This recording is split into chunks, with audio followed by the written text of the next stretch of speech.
Maraming nagtatanong kung paano nga ba ang isang pamilya dito sa Qatar. Well, katulad ko na may dalawang anak at syempre asawa ko rin dito at dito na rin nanirahan yung aking mga pamilya at mga kaibigan.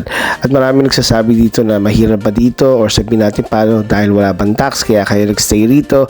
Well, actually, isa sa mga magandang katanungan yan dito sa Qatar dahil walang tax, kung ano yung sweldo na inaasam mo ay yun talaga yung makukuha mo. Pero syempre ako party organizer, medyo hindi pare-pareho.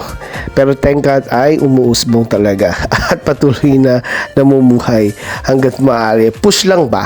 So yun nga, ang buhay dito sa Qatar ay parang Pilipinas lang din. Trabaho, tapos magmamall at minsan, kadalasan pala, after ng uwian, ayan, pagkasama niyo ang pamilya nyo dito sa McDonald's, madalas tayong tumatambay. At dito kami sa McDonald's, Altumama, dito sa kanilang Altumama Mall. Yung buhay na dito sa Qatar ng mga pamilya ay napakasimple lang din. Hindi katulad ng sa Amerika, hindi ko naman nilalahat, pero marami akong makaibigan na nakatira sa Amerika o doon na nagtatrabaho.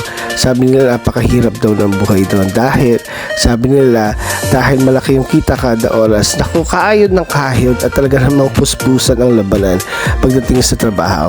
And dito sa Qatar, masasabi ko na at dito sa Middle East, marami daw akong kilala sa Saudi na yung pamilya nila after ng trabaho, uuwi, tapos lalabas, tapos kakain, tapos ganoon na naman.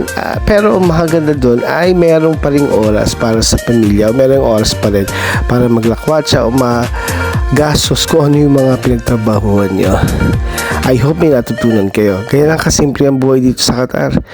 Hanggang dito na lang. Bye. God bless.